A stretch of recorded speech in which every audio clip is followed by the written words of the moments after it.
everybody, and welcome back to another. Were you about to talk?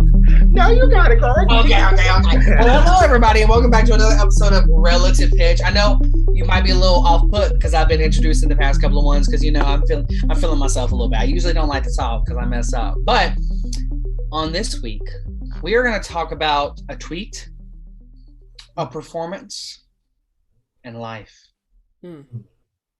Not in that order. But we are not bringing up no Hannah Montana lyrics. Understood, No. Lauren? If I figure out a way to do it, it's going to be done. Anyway, so let's pass it off to the queen. Anthony, how are you feeling this week? This week has been emotional. It just kept feeling like news after news after news that wasn't just the best news. Like, it's not bad news, but it's definitely not the best news. And I don't know. It was just like, I can't wait for this week to be over. And now it's Sunday, and I'm like, wow, we're gonna look for it to be positive for next week. Okay. So, because I never try to live my life with staying in the negative or staying into like a sad place, because that can get really toxic. And I don't really subscribe to that. I mean, especially being a music major that we all are, we're always getting critiqued. Okay. In this career, you're always getting critiqued. So I learned very young to take those critiques and just kind of absorb them, understand them, and then move on. Because I know some people who, when they get like critiques, they completely like shut down, like will go have a whole sabbatical and like start to think about all these different scenarios. And I just was like, I'm not finna waste my time, because you know what? If I feel comfortable with me, then I'm gonna move on. So, but it was a crazy week. What about you, Lauren? It's been being in school and trying to take my next step, and just like all of us actually this past year, figuring out what next steps are. It's always, especially for music, is something you have to be evaluated for, and all these other things that go into it. And it's that season of everyone's getting final word of the acceptances of where they want to go, or job offers, and all these other things. And there's been a lot of like unfortunate like surprises that have just been circulating around, and things that, like you said, just were like, okay, it's not like the end of the world, but it's definitely not what I was wanting or hoping that would happen. And so just in general, being in a season of audition season, to whatever capacity that means for you and your your demographic or your field, whatever, it's hard looking at yourself all the time and judging yourself, because what do you do immediately after an audition? You go, this is how I messed up, this is where I messed up, this is how much, like, da da da.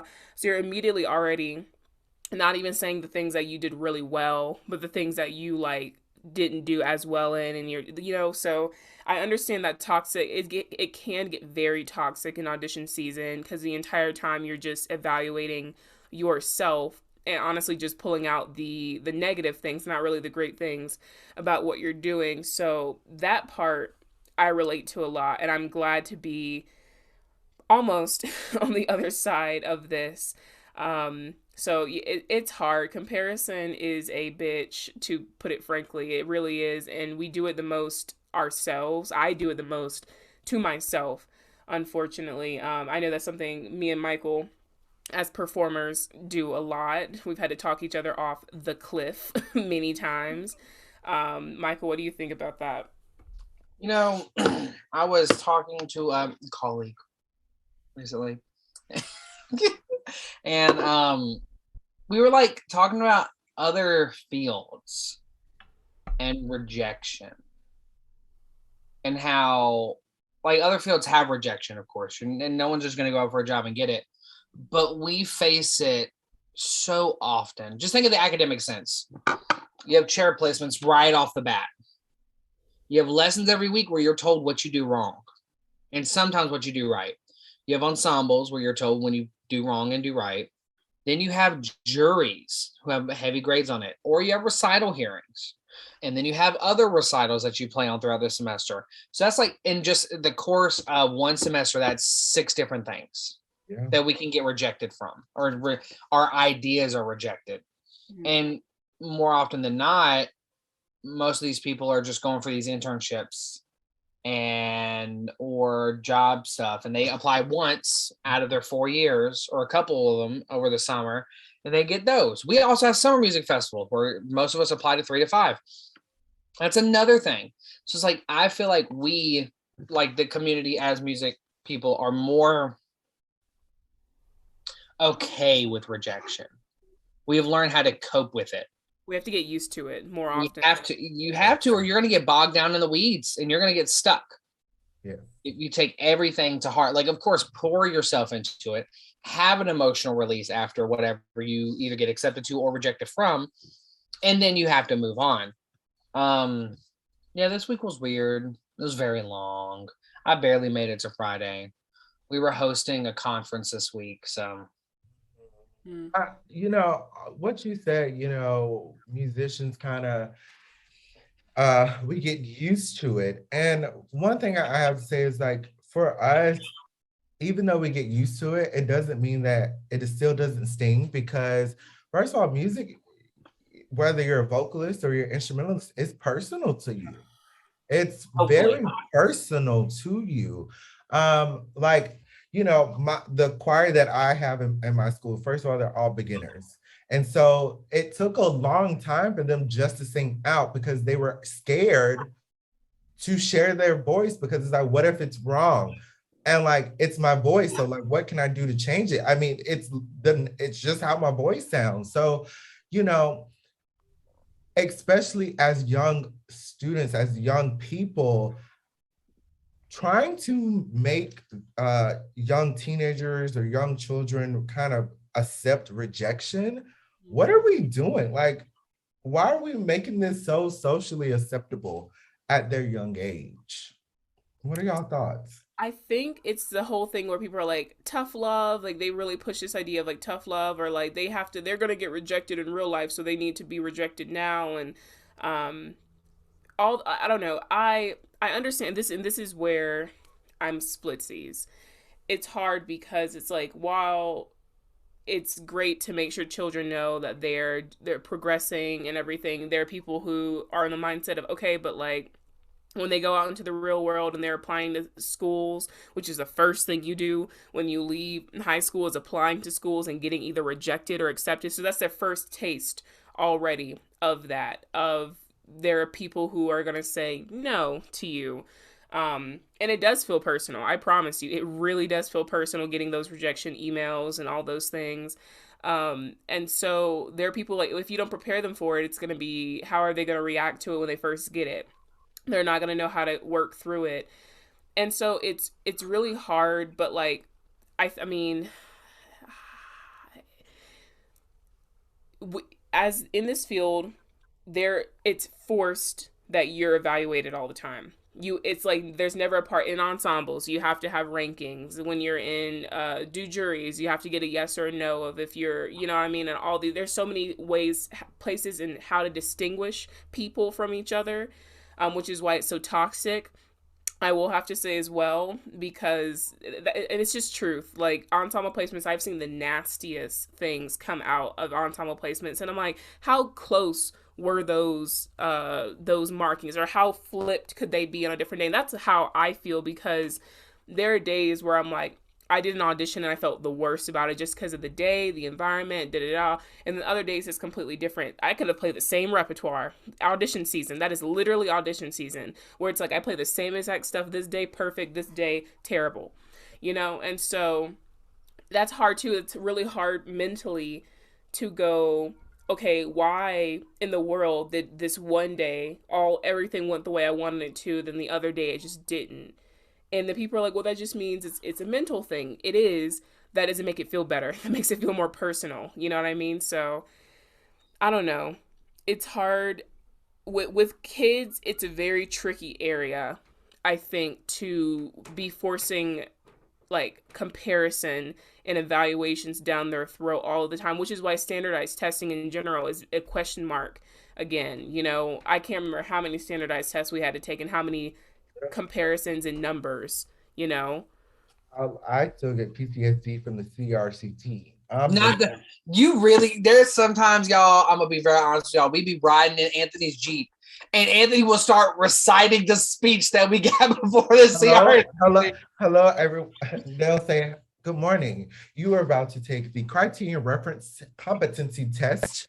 You must have two number two pencils. There were, you remember they used to give you the little peppermints too? Oh, Uh-huh. I I don't know love those. why. With You the know, little, it's, no, no, that's It false. is fun. I read about it. False. Yep. I didn't know that until this year. I've been bamboozled for It's a 7 years of my life. placebo effect. You think the mint is making you smarter, so you focus stronger, and that's it. It's a placebo.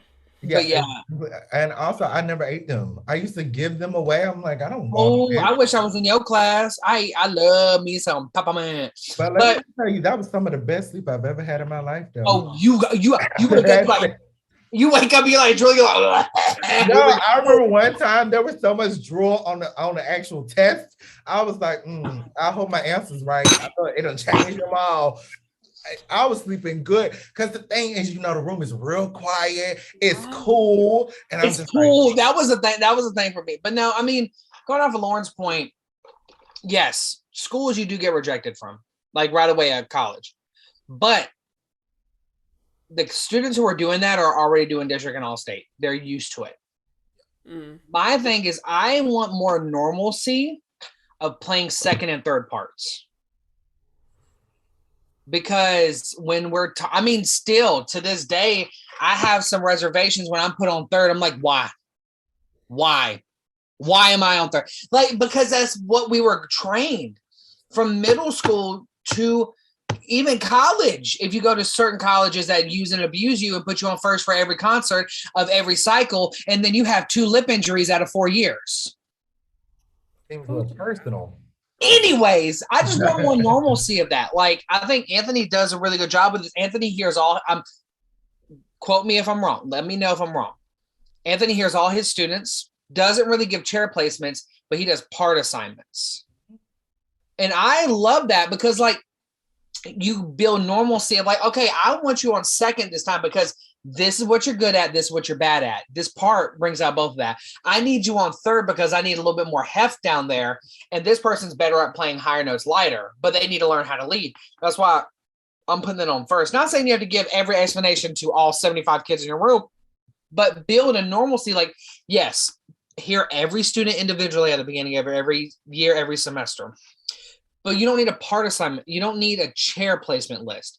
Keep that in your office for you, but make part assignments, make rotations normal, because then you don't go to these festivals or have these concerts where your kids are like, I know these band directors who warm their kids up on Monday and they're good all week because you just warm them up on Monday and they play every day. Like, no, let's get rid of that mindset. Let's get rid of like, make them rotate. That's more what's going to happen in the real world until you win a job. They're at least 7 years away from winning a job and when they're like, even a senior. So I like that idea, taking chair placements away from there, at least teaching the normalcy of rotating parts, because then as you go through your education, there's nothing like you're on second part and you know someone who's younger than you, this happened. And if you're listening to this and you're like, oh, I never did this, you're wrong. Because everybody has done this. You're put on second part after you place first chair. Okay. Everybody, like somebody, like you place first chair. You're in college, you're in undergrad. You're like, oh, finally, first chair. And you get placed on second part for something you want on first. That's a very, you're going to think very toxic thoughts. You're going to want to go in that rehearsal and tear someone down. And that's not good, but that is what we're trained to do from middle school because parts and chair placements are so important to us. I also think, though, it's the emphasis of always talking about principal players all the time over explaining how everyone has an equal part to play. And without your second next to you, can you, like, I don't know, I've been lucky to have some amazing players to that I have played second to and who have played second to me to understand how significant and important it is to have amazing players throughout each section, right? Or throughout each part was what I mean. And the piccolo, so I'm talking flute talk right now, but you got to have the right person for all those, for who's ever playing auxiliary flute, like piccolo, alto, bass, and all that. The person who's playing second, it has such a tough role of playing second because you're matching, you're listening over here and making sure like I'm not playing above where they are, but I'm enhancing and influencing and everything. But like I'm always telling my seconds, play out. Like come on, like let's play. Like, I need you under to ground me because usually first that you're all floaty all in the top. You need someone to ground you. So like I don't take it lightly having the person in my head who I want to play second next to me because I don't need someone who's just going to be like, is that good? Is that okay? Like, that's the same thing for trumpet. Like I mean, like I go to an extent. I've changed my mindset on playing principal. It's like the very first rehearsal that I have with somebody they're playing second, I look at them. I'm like, you don't move. When we hold a long note, I will adjust to you because you're adjusting me to everything else. Like when I'm using fast notes, yes, please adjust to me. But when we hold a long note, sit there. This is the first rehearsal, second rehearsal, sit there and let me see if I can adjust. If we don't match, then we'll start adjusting together. But every time, if you go to an ensemble, wind symphony, wind ensemble, even chamber winds and orchestra, and you hear great principal players, you hear amazing second players because without them, they will never. But that's not taught in middle school and high school. What's taught is you want to play first part. That's exactly what I'm saying is I think it comes from the training that's happening is that educators just be more mindful of making sure you're not just emphasizing you want to play principal because you get all the solos. Talk about how important it is to be a section player. Talk about how important it is to play all the auxiliary instruments, you know, Michael. But Lauren Green, we're playing this part that has a really high trumpet part. And if my first doesn't play high notes all the time, he will never play this part. Oh, that's a scenario. That's what people think. Okay, so they're saying that is what a lot of band directors like. I cannot play this without that first trumpet player. And then when the next person comes in, they're like, "Oh, you're going to be my new such and such." You are doing your students a disservice if you are training them to only play a specific part. If you're kind of going out there to win a job and you want to win pick a flute 3 piccolo part and you just want to play a lot of flute 3 piccolo stuff, that's different. You're getting a job and you're only going to be playing that. That is how jobs work. In a band set, in an educational setting, whenever I was an undergrad, I played first, I played second, I played third pick, I played alto, I played all of it. I played all of it. And now I'm like comfortable. Like I don't feel uncomfortable jumping into any of those roles. I'm like, this is cool. This is great, actually. If you're only teaching your students how to play in one role, you are doing them a disservice and you are not giving them the full education they should be. So that's not an excuse. That's laziness. That's laziness. Well, you know, that's what people be saying nowadays. And that's why, like, and let's what is it called? Transition. Let's transition to the next problem but the next debate. Grading festivals for high school and middle school bands and orchestras too, but we're all band people. So grading festivals. What? This is a random, I did not know that you could go to festivals and not get scores. I didn't know that was an option. But it's looked down upon. It's not socially acceptable. Because you see bands go like you go to marching band competition, and Lauren, this might be why you didn't know. Marching band competitions, you get in person now, such and such, comments only, and everybody goes, ooh. Yeah, because it's like you didn't go for ratings, so like what is that, you know? So now there's stigmas that it's bad to not even want to be numerically judged or assessed. Well, not now. It's always been that. It's always been that. It's always been like, if you don't, go get a score. That means you suck socially. That means, quote unquote, you think you and your band sucks. Let me just get comments. Boom. because they're building the program, is what usually people say. We're in our building years.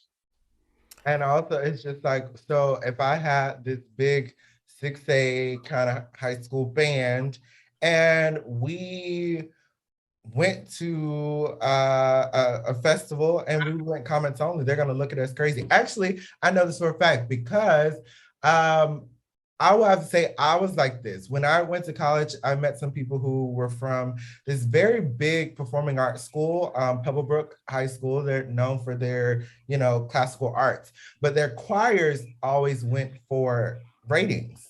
But mind you, their vocalists were winning all types of competitions and they're on Broadway, they're singing at the Met. And back then I was like, why are they going for just comments? Because growing up, so that was not socially acceptable. It's for them just to go for comments.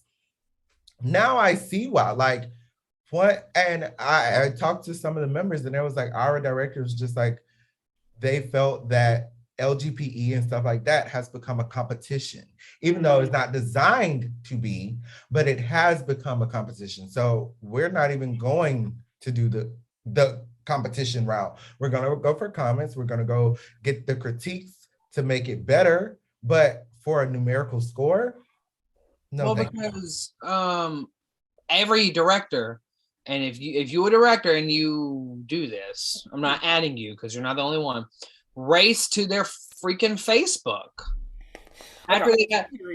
Okay, so also, yeah, can I admit something to everybody? I've been calling this thing wrong, okay? You see this? Vanilla. I've been calling it a vanilla folder. Hey, it looks like vanilla pudding. Wait a minute. No, all of my life, I never heard someone say, what is it, Manila? Manila. Never heard that. I always heard vanilla in my head because I love vanilla flavored stuff. So every time they get their little folder, they race to Facebook and then tell their kids. It's like sometimes it's more important for Facebook to know that you got all ones than your kids to know you got all ones and stuff of that nature. But I'm on both sides of this thing. I think it's important to share your achievements, especially if it's like you're like, we've been working so hard and my kids deserve this. I understand that. But then while I understand that, I know there are people who do not use it for that. They don't use it to because they want to uplift their kids, to show they want to do it to show off. And just be honest with yourself. Like, ask yourself, are you posting it on, if you're just proud of your kids, period, like are you posting it for those reasons? Or are you posting it just to maintain that is the standard that you have set for yourself and you want other people to know? Either way, it's fine. You're doing the work and it's coming out and all that, but be honest with yourself of your intentions. Because for me, I always remember, because first of all, I'm thankful that the director I had, shout out Mr. Kennedy, in middle and high school, did not do social media. He hated it. He hated it. So the comments and the rates we got were ours and for us to have. It was not, we were not racing to tell other schools. I honestly forgot other schools even got evaluated. I thought of LGPE just being something that we did and that was our personal thing. We did all, you know what I mean? It was not something that I went to other schools and like, what are your ratings this year? What did you guys get on site rating? We know. It was something that I remember feeling so amazing about afterwards on the bus, and we'd be like, oh my, and that was for us to have. That was more special. I didn't care about, he wasn't posting us on Facebook with videos and all the talk about, I'm so proud of them. No, he said it to us. He said it to us, and that's how we knew. You know what I mean? So, and that's the difference. That's all I wanted to point out, I'm on both sides of the grading, and here's how I'm on both sides. Ensemble wise, like LGPE and stuff, I would like only comments because that one concert does not predict your entire year. Now, solo and ensemble, I'm okay with grades. Those are individuals. And I think on an individual basis, grading is okay with me because that's them. But ensemble, I would rather more comments of how can we continue to build the program and not just scores. I'm on a different in the middle. So even for like festival or whatever, I think that I'm totally fine with going for ratings. You know, go for it if that is your choice. But also don't let it be for people who go for comments only. Don't look down at that either. So even though now let me just state facts here. It is completely up to you. You have until I think the day before you go to a festival to choose to go for comments only. That's all good and things, but just know that sometimes it is looked down upon right now. So I think the system that is in place now, I think is fine. I just think the perception of it is wrong. Mm-hmm. And So the I like what it is now, but it's the perception. I think yeah, both the comments are very helpful and the numerical assessments and the ratings, whatever you want to call it, have a place of significance. And like I said, because we got comments and like ratings all the time. I don't think we ever did comments only. I know we didn't ever do comments only, but it was never something that I don't know how to explain, but like it wasn't, like I said, it wasn't something that we were needing for validation or anything else, but something that was just like this is something we wanted to for evaluation. That's literally what it is, like to to see what how other, I guess, like not I won't say experts, but other people in the field who are at in a place where they are the evaluators and judges, whatever, that you can feel like you have an outside ear who's listening into the program and everything and trying to just see how it. So yes, I think they're both significant. They have their place. I agree that it's the conversations and the stigma surrounding those evaluations that, and same for all state district and everything like that. For individuals, we talked a little bit about individual things, but those can be just as harmful and just as helpful when it comes to that, just like it can be for large group performance evaluations. I wish they came with comments for like district and all state. It's only numbers, and that's Yeah, what I I've, think I've that always would be a yeah. great idea. yeah. I feel like that would be a great for all state auditions and stuff like that. If they Like would give why don't you comments. tell somebody how they can get better or how they They can literally audition write it better on their next year? sheet. Say great sound. Your scales are really good, but I think chromatic needs a little bit more work, and you need more rhythmic like Um, stability. You know. I actually think the choir, or when I was in choir, I think we used to get sheets. Yeah, we used to get sheets in choir.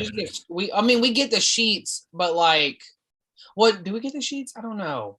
I never got a sheet back. And we get the scores, Yeah, but we get like, scores, but never got a sheet back for band. I don't know. I wish comments were even seeing a number doesn't help. I need like words. Also, I also remember specifically because did your teacher show you your scores? Yes.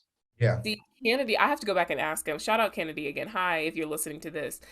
I don't think he ever actually would show us our. I think he said if you wanted to. It was either a situation where he said if you wanted to come to me, or it was a situation where he was like no. And I kind of really appreciate that he was so much like do not think about the number. Don't think about the number. All that happens is if you got into those things, great. If you didn't, let's talk about how we can improve and we'll go from there. And things like that, because he would know. I think he would know before sending us everyone out who was going to get in that year, who was going to need some help the years later, et cetera, et cetera. So I really like that it was truly progress based, and he was not emphasizing the scores, the numbers. And we did, like I said, we did competitions, we did LGP, like we did our we didn't do marching and everything, but we did competitions at like festivals and other things, and it was fun doing them. It was really amazing. And I'm not saying that competition isn't good for students, because it does help, and it's fun to compete and to feel like you're pushing yourself and do all those things. But make sure that that you are talking to them correctly about how they should be thinking about competing, judging themselves, all those things. Because when things go wrong, what do you do then? If you're only used to winning all the time and you never have to have that talk with your students about how to handle rejection or losing or not being the best, if you don't know how to do that, you shouldn't be competing. Sorry. Yeah, it's yeah. I don't know. I liked getting the scores because like for me it was like how close am I to 100? But then that's just me personally, and then also and like how did I see from my last year's score to this year's score? Like, but then like on the flip side of it, like one year I got a really high score in both district and all state, and I was like, sheesh, I'm gonna stop practicing, and then I stopped practicing because like to me I was like, oh, I'm like that close.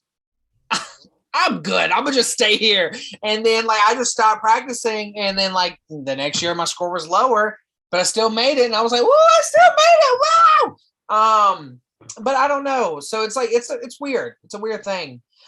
It is a weird thing. It's definitely a weird thing. And I think if provided those comments back, I think the kids, like, isn't our job at the end of the day to just make the students better at what they're doing? Yes. That is facts. So really, and also like I think with students, especially high school and younger, let's always be positive. Okay. Yes. Let's always be positive because, you know, one wrong thing that might have been maybe harsh or something could have just prevented a student from being like the next best musician. Or one of the best donators to Right. a symphony orchestra. You know, you never know how that might go. So always just kind of remember that. And so I found a tweet last night, which was very ironic because evidently we were all thinking about this topic around the same time. And mind you, we're in 3 different places in the world. Okay. So like our minds time zones. Yeah. And so this tweet is from a music theory professor. And he says, anybody else feel like judged and numerical scored competitions for high school age musicians should cease to exist? I remember in high school, a friend sang a French aria that she worked very hard on. They posted the scores. Hers were low. She burst into hysterical tears. Her judge was a 24-year-old former drum major and current band teacher from 2 towns over. Seemed not great for a few reasons. When I was 15 or 16, I sang the same song at contests as another boy in my choir. He scored 15 points higher than me, dealing a huge blow to my teenage confidence. Turns out the judge was his aunt, LOL. Like, obviously, we all as adults can handle feedback, even surprisingly or incorrect feedback. Teenagers, not so much.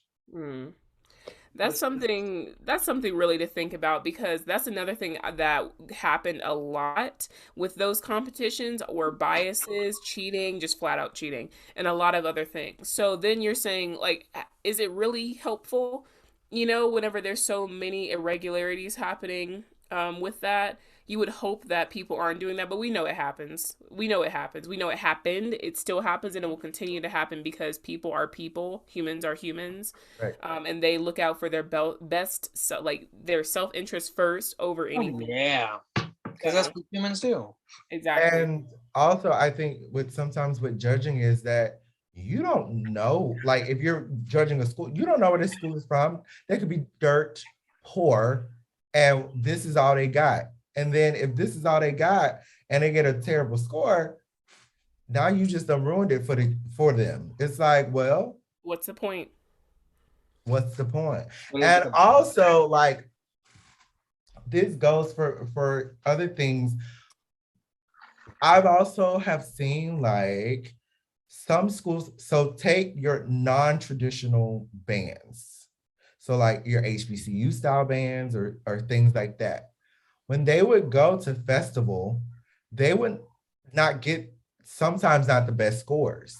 And so it's like, well, these judges who are judging, what are they judging on? Because the music that we're going to play and the style that we're going to play is not, you know, insert, you know, the main composer. I don't care for this composer, but, you know, the one that created a fake name to get which was funny because we did our sight reading and his one of his pieces was a sight reading piece, and I was like, I don't like this piece. I don't like him, period.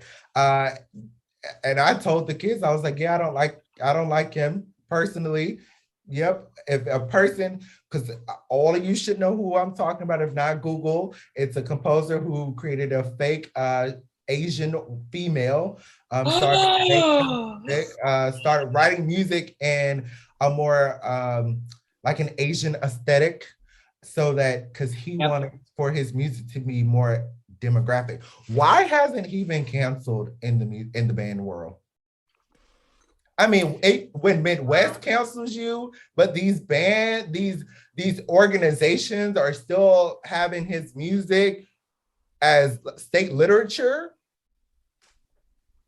Seek help. That's all I have to say. These people need to seek help.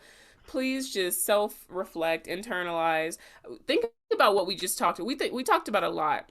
We know Yeah. there are a lot of educators, future educators who listen to this. So really, like, sit with it and like think to yourself, like, how have you yourself experienced like being evaluated? How have Yeah. your children? What do you want to do in the future to make sure that those evaluations are not hindering their growth? You know, those are all the things I would say to think about. But this conversation is not over. We can talk about this for hours. So like maybe Interact with us. yeah, tell us how you think. Tell us how you have handled those situations. Share stories with us. DM us, send us an email, whatever. But we definitely want to hear what your experience have been. But until next week, y'all, have a good week.